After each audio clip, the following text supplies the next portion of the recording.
अथ श्रीचिदम्बरनटेशसहस्रनामस्तोत्रम्।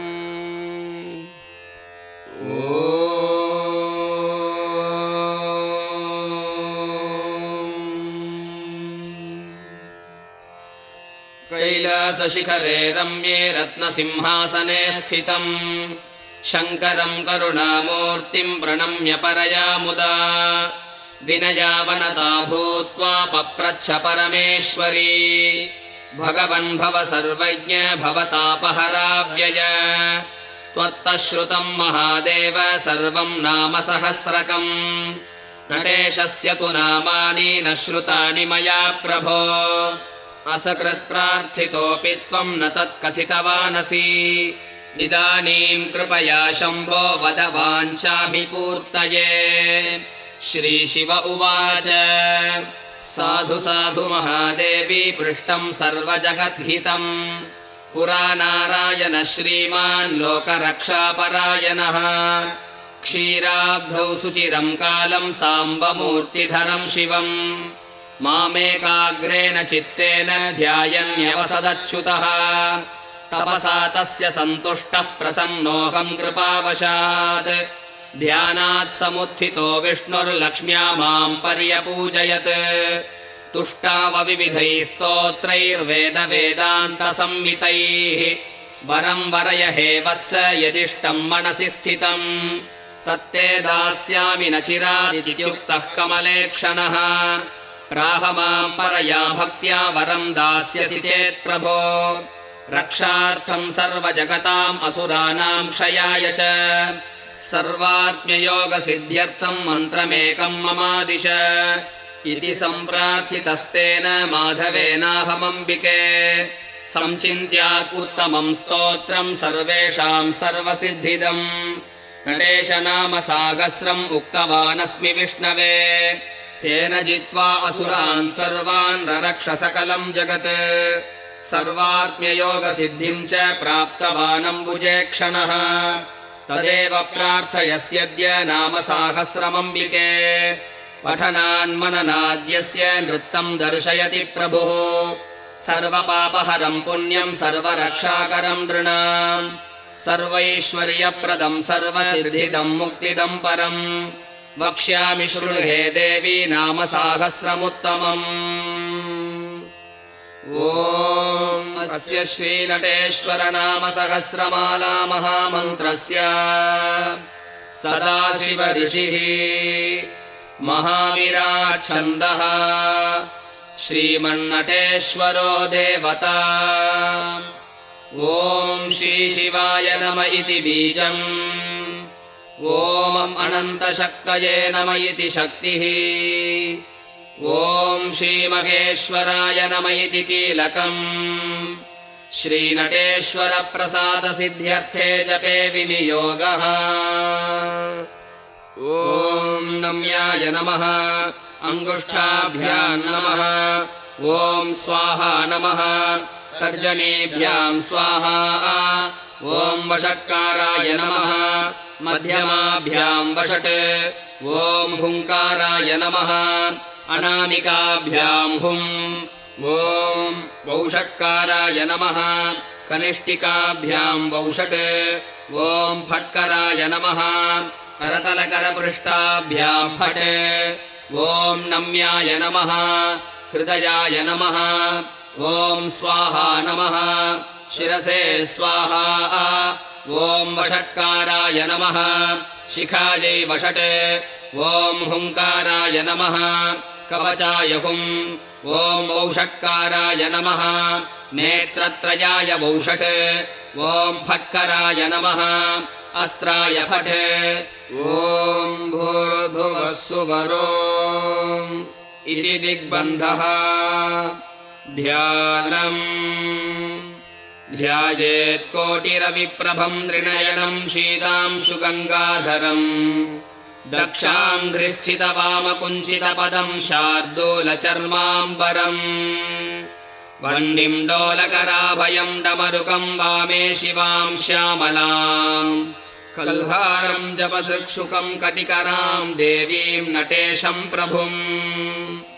ऊरुन्याससुडोलवह्निशुकभृद्वामं कराम्बोरुहम् ढक्काच्छाक्षस्रगुत्पलाभयकरं वामं पदं कुञ्चितम् उद्धृत्याधरभूतपृष्ठविलसद्दक्षाङ्घ्रिम् अर्धाम्बिकम् सामीवस्त्रसुवेलिदृक्कुचभरं ध्यायेन्नटं मेलनम् ध्यायेदात्मविमोहसंस्थितपदं रक्तांशुकं शङ्करम् किञ्चित् कुञ्चितवामपादमतुलं व्यालं बबाहुं त्रिभिः वामे पौण्ड्रधनुश्च पाशदहनौ दक्षे करैश्चाभयम् पौष्पं मार्गणमङ्कुशं डमरुकं बिभ्राणमच्छच्छविम्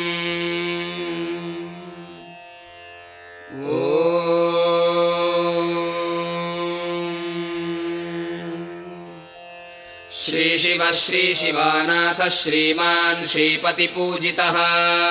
शिवङ्करः शिवतरः शिष्टहृष्टः शिवागमः अखण्डानन्दचिद्रूपः परमानन्दताण्डवः अपस्मृतिन्यस्तपादः कृत्तिवासाः कृपाकरः कालीवादः प्रियः कालः कालातीतः कलाधरः कालनेता कालहन्ता कालचक्रप्रवर्तकः कालज्ञः कामदः कान्तः कामारिः कामपालकः कल्याणमूर्तिः कल्याणी रमणः कमलेक्षणः कालकण्ठः कालकालः कालकूटविशासनः कृतज्ञः कृतिसारज्ञः कृशानुः कृष्णपिङ्गळः करिचर्माम्बरधरः कपाली कलुषापहः कपालमालाभरणः कङ्कालः कलिनाशनः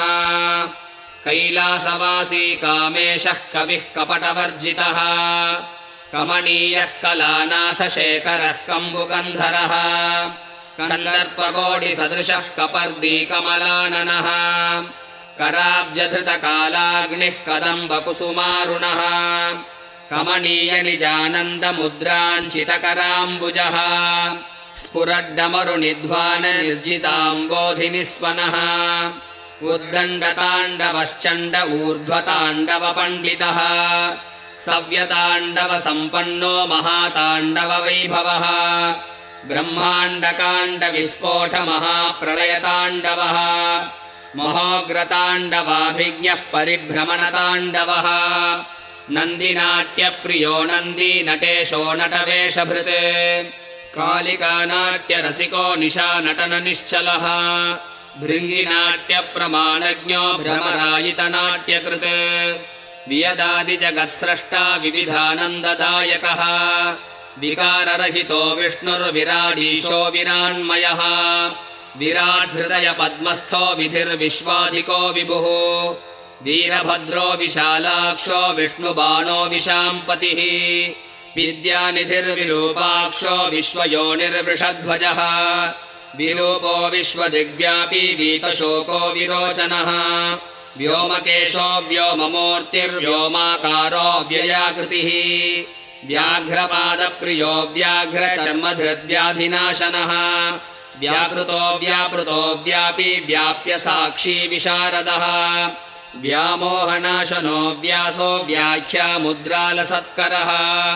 वरदो वामनो वन्द्यो वरिष्ठो वज्रवर्मभृत्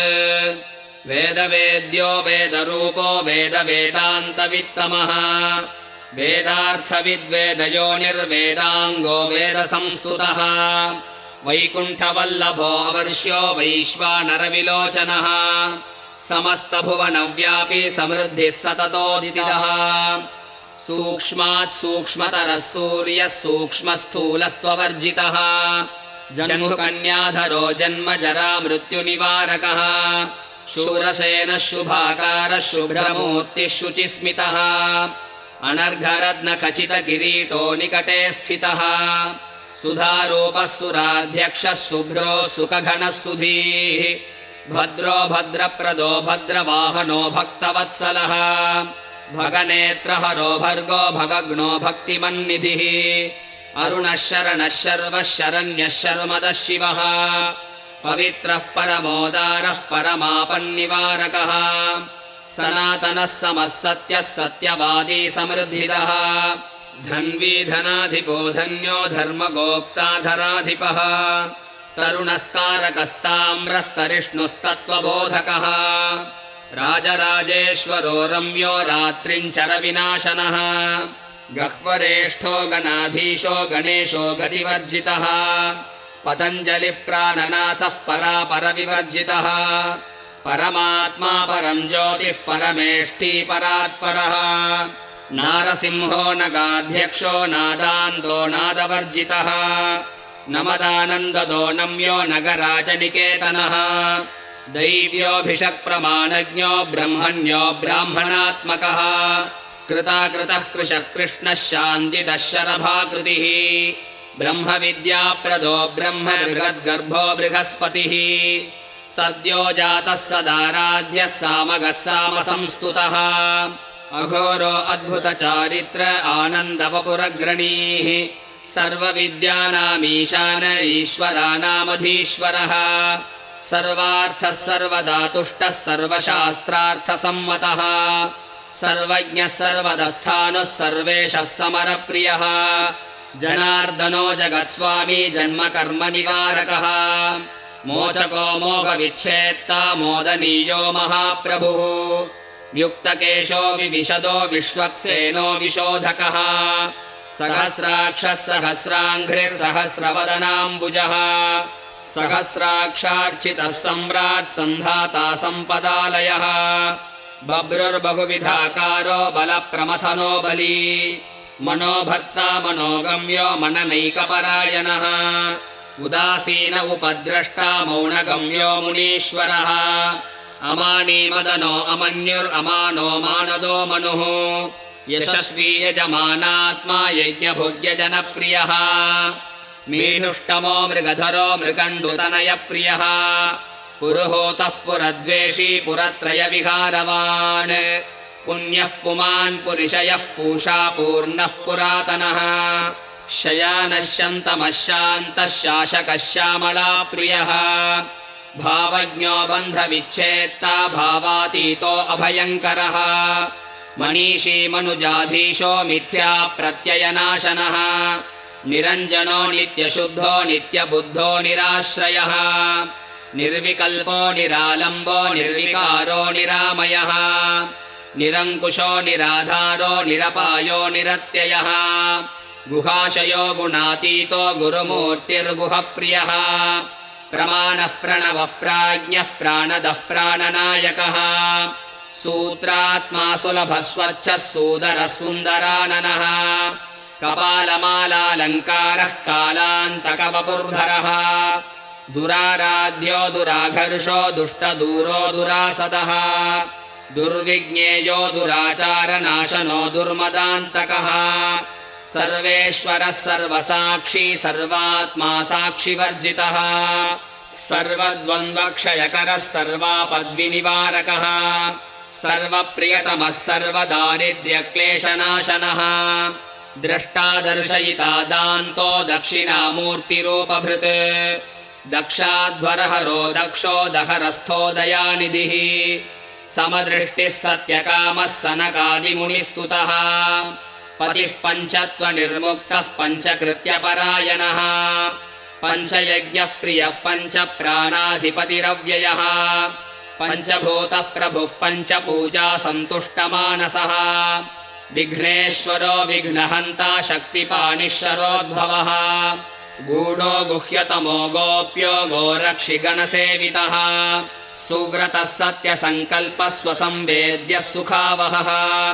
योगगम्यो योगनिष्ठो योगानन्दो युधिष्ठिरः तत्त्वावबोधस्तत्त्वेशस्तत्त्वभावस्तपोनिधिः अक्षरस्त्र्यक्षरस्त्र्यक्षः पक्षपातविवर्जितः माणिभद्रार्चितो मान्यो मायावी मान्त्रिको महान् कुठारभृत्कुलाद्रीशः कुञ्चितैकपदाम्बुजः यक्षराड्यज्ञफलतो यज्ञमूर्तिर्यशस्करः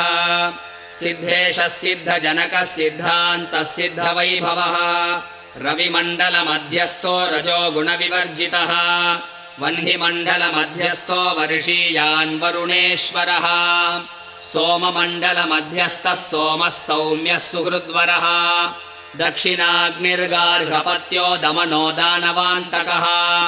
चतुर्वक्त्रश्चक्रधरः पञ्चवक्त्रः परन्तपः विश्वस्यायतनो वर्यो वन्दारुजनवत्सलः गायत्री वल्लभो गार्ग्यो गायकानुग्रहोन्मुखः अनन्तरूप एकात्मा स्वस्तरुर्व्याहृतिस्वधा स्वाहा अरूपो वसुमनाः वडुकः क्षेत्रपालकः श्राव्यः शत्रुहरः शूली श्रुतिस्मृतिविधायकः अप्रमेयो अप्रतिरथः प्रद्युम्नः प्रमथेश्वरः अनुत्तमो अनुदासीनो मुक्तिदो मुनिदाननः ऊर्ध्वरेता ऊर्ध्वपादः प्रौढनर्तनलम्पटः महामायो महाग्रासो महावीर्यो महाभुजः महानन्दो महास्कन्धो महेन्द्रो महसान्निधिः भ्राजिष्णुर्भावनागम्यो भ्रान्तिज्ञानविनाशनः महर्धिर्महिमाधारो महासेन गुरुर्महः सर्वदृक्सर्वभृत्सर्गः सर्वहृत्कोशसंस्थितः दीर्घपिङ्गजटाजूटो दीर्घबाहुर्दिगम्बरः संयद्वामः संयमीन्द्रः संशयच्छित्सहस्रदृक् हेतुदृष्टान्तनिर्मुक्तो हेतुर्हेरम्बजन्मभूः हेलाविनिर्मितजगत् हेमश्मश्रुर्हिरण्मयः सकृद्विभातः संवेत्ता सदसत्कोटिवर्जितः स्वात्मस्थस्वायुधस्वामी स्वानन्यस्वांशिताखिलः रातिर्दातिश्चतुष्पादः स्वात्मबन्धहरस्वभूः वशीवरेण्यो विततो वज्रभृद्वरुणात्मकः चैतन्यश्चिच्चिदद्वैतश्चिन्मात्रश्चित्सभाधिपः भूमा भूतपतिर्भव्यो भूर्भुवो व्याहृतिप्रियः वाच्यवाचकनिर्मुक्तो वागीशो वागगोचरः वेदान्तकृत्तुर्यपादो वैद्युतः सुकृतोद्भवः अशुभक्षयकृज्योतिरनाकाशो अभिलेपकः आप्तकामो अनुमन्तात्मा अकामो अभिन्नो अननुर्हरः अस्नेहः सङ्गनिर्मुक्तो हह्रस्वो अदीर्घो अविशेषकः स्वच्छन्दः स्वच्छसंविद्धिरन्वेष्टव्यो अश्रुतो अमृतः अपरोक्षो अवृणो अलिङ्गो अविद्वेष्टा प्रेमसागरः ज्ञानलिङ्गो गतिर्ज्ञानी ज्ञानगम्यो अवभासकः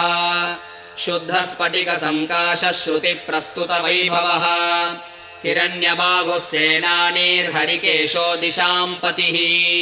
सस्पिञ्जरः पशुपतिस्त्विषीमान् अध्वनां पतिः बभ्लुषो भगवान् भव्यो विव्याधिर्विगतज्वरः अन्नानां पतिरत्युग्रो हरित्केशो अद्वयाकृतिः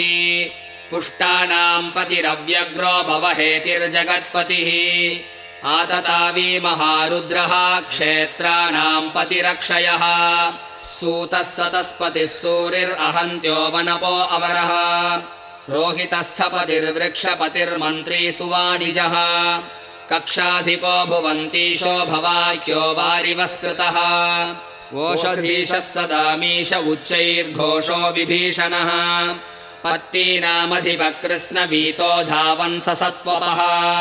सहमानः सत्यधर्मा निव्याधिनियमो यमः आव्याधिपतिरादित्यः ककुभः कालकोविदः निषङ्गीषु धीमानिन्द्रस्तस्कराणामधीश्वरः निचेरुकः परिचरो अरण्यानां पतिरद्भुतः सृकावीमुष्णतां नाथः पञ्चाशद्वर्णरूपभृत् नक्तञ्चरः प्रकृन्तानां पतिर्गिरिचरो गुरुः कुलुञ्चानां पतिः कोऽप्यो धन्वावीधनदाधिपः आतन्वानः शतानन्दो घृत्सो घृत्सपतिः सुरः व्रातो व्रातपतिर्विप्रो वरीयान् क्षुल्लकः क्षमी बिल्मी वरूथी दुन्दुभ्य आहनन्यः प्रमर्शकः धृष्णुर्दूतस्तीक्ष्णदंष्ट्रः सुधन्वासुभगः सुखी श्रुत्यः पत्यः स्वतन्त्रस्तः काट्यो नीप्यः करोटिभृत् सूद्यः सरस्यो वैशन्तो नाद्यो अवट्यः प्रवर्षजः विद्युद्यो विशदो मेघ्यो रेश्मियो वास्तुपो वसुः अग्रे वधो अग्रसम्पूज्यो हन्ता तारोमयो भवः मयस्करो महातीर्थ्यः कूल्यः पार्यः पदात्मकः शङ्गः प्रतरणो अवार्यः पेन्यः शष्प्यः प्रवाहजः मुनिरातार्य आलाद्यः सिकत्यः किंशिलाभिदः कुलस्तिः क्षयनो गृह्यो गोष्ठ्यो गोपरिपालकः शुष्क्यो हरित्यो लोप्याख्यः सूर्म्यः पर्ण्यो अणिमादिभूः पर्णशद्यः प्रत्यगात्मा प्रसन्नः परमोन्नतः शीघ्र्यशीभ्य आनन्दः क्षयद्वीरः क्षराक्षरः पाशिपातकसंहर्ता तीक्ष्णेषु स्तिमिरापहः वराभयप्रदो ब्रह्मपुच्छो ब्रह्मविदाम्बरः ब्रह्मविद्या गुरुर्गुह्यो गुह्यकैः समभीष्टुतः कृतान्तकृत्क्रियाधारः कृतीकृपणरक्षकः नैष्कर्म्यदो न वरसस्त्रिस्तस्त्रिपुरभैरवः त्रिमातृकस्त्रिविद्रोपस्तृतीयस्त्रिगुणादिगः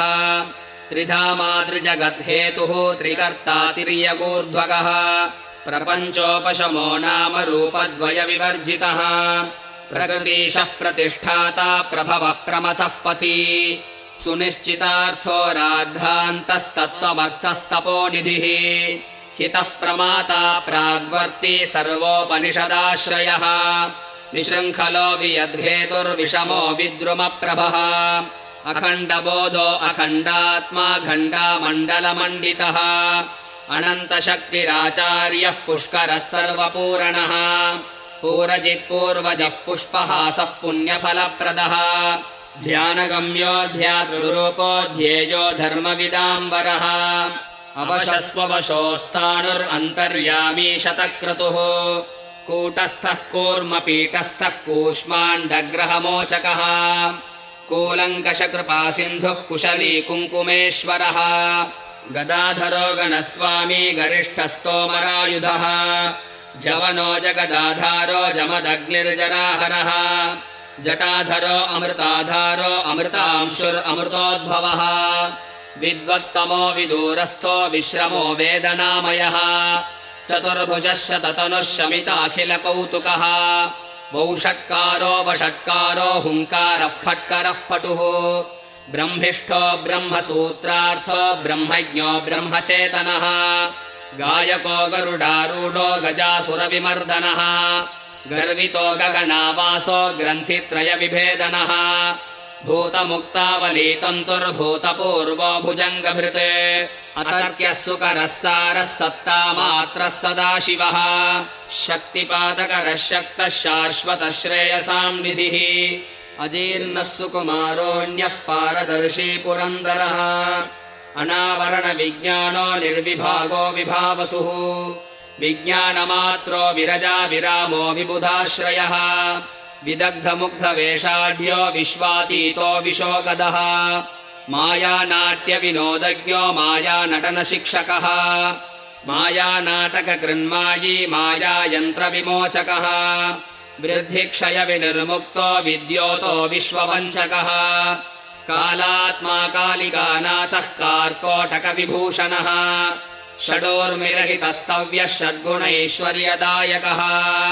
षडाधारगतः साङ्ख्यः षडक्षरसमाश्रयः अनिर्देश्यो अनिलो अगम्यो अविक्रियो अमोघवैभवः हेयादेयविनिर्मुक्तो हेलाकलितताण्डवः अपर्यन्तो अपरिच्छेद्यो अगोचरो ऋग्विमोचकः निरंशो निगमानन्दो निरानन्दो निदानभूः आदिभूतो महाभूतः स्वेच्छाकलितविग्रहः निस्पन्दः प्रत्ययानन्दो निर्निमेषो निरन्तरः प्रबुद्धो अपरमोदारः परमानन्दसागरः संवित्सारः कलापूर्णः सुरासुरनमस्कृतः निर्वाणदो निर्वृतिस्थो निर्वैरो निरुपादिकः आभास्वरः परं तत्त्वम् आदिमः पेशलः पविः संशान्त सर्वसङ्कल्पः संशदीशः सदोदितः भावाभावविनिर्मुक्तो भारूपो भावितो भरः सर्वातीतः सारतरः साम्बः सारस्वतप्रदः सर्वकृत् सर्वहृत् सर्वमयः सत्त्वावलम्बकः केवलः केशवः केलीकरः केवलनायकः इच्छानिच्छाविरहितो विहारी वीर्यवर्धनः विजिघत्सो विगतभिर्विपिपासो विभावनः विश्रान्तिर्भुवि वसनो विघ्नहर्ता विबोधकः वीरप्रियो वीतभयो विन्द्यदर्पविनाशनः वेतालनटनप्रीतो वेतण्डत्वकृताम्बरः वेलातिलङ्घिकरुणो विलासी विक्रमोन्नतः वैराग्यशेवधिर्विश्वभोक्ता सर्वोर्ध्वसंस्थितः महाकर्ता महाभोक्ता महासंविन्मयो मधुः मनोवचोभिरग्राह्यो महाबिलकृतालयः अनहङ्कृतिरच्छेद्य स्वानन्दैकधनाकृतिः संवर्ताग्निउदरः सर्वान्तरस्थः सर्वदुर्ग्रहः सम्पन्नः संयमः सत्री सन्दोग्धा सकलोर्जितः सम्प्रवृद्धः सन्निकृष्टः संविमृष्टः समग्रदृक् संयमस्थः संहृतिस्थः सम्प्रविष्टः समुत्सुकः सम्प्रहृष्टः सन्निविष्टः संस्पष्टः सम्प्रमर्दनः सूत्रभूतः स्वप्रकाशः समशीलः सदादयः सत्त्वसंस्थः सुषुप्तिस्थः सुतल्पः सत्स्वरूपकः सङ्कल्पोल्लासनिर्मुक्तः समनीरागचेतनः आदित्यवर्णः संज्योतिः सम्यग्दर्शनतत्परः महातात्पर्यनिलयः प्रत्यग्ब्रह्मैक्यनिश्चयः प्रपञ्चोल्लासनिर्मुक्तः प्रत्यक्षः प्रतिभात्मकः प्रवेगः प्रमदार्धाङ्गः प्रणर्तनपरायणः योगयोनिर्यथाभूतो यक्षगन्धर्ववन्दितः जटिलश्चटुलापाङ्गो महानटनलम्पटः पाटलांशुः पटुतरः पारिजातद्रुमूलकः पापाटवी बृहद्भानुर्भानुमत्कोटिकोटिभः कोटिकन्दर्पसौभाग्यसुन्दरो मधुरस्मितः लास्यामृताब्धिलहरी पूर्णेन्दुः पुण्यगोचरः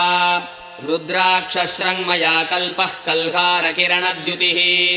अमूल्यमणिसम्भास्वत्फणीन्द्रकरकङ्कणः चिच्छक्तिलोचनानन्दकन्दलः कुन्दपाण्डुरः अगम्यमहिमाम्बोधिरनौपम्ययशोनिधिः चिदानन्दनटाधीशश्चित्केवलवपुर्धरः चिदेकरससम्पूर्णः श्रीशिवः श्रीमहेश्वरः श्रीचिदम्बरनटेश्वर ॐ नम इति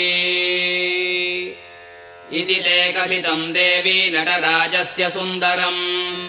नाम्नां सहस्रमत्यन्तं गोप्यं नेदं प्रकाशयेत् सर्वसिद्धिकरं पुण्यं सर्वविद्याविवर्धनम् सम्पत्प्रदमिदं नृणां सर्वापद्घ्नम् अघापहम् अभिचारप्रयोगादि महाकृत्यनिवारणम्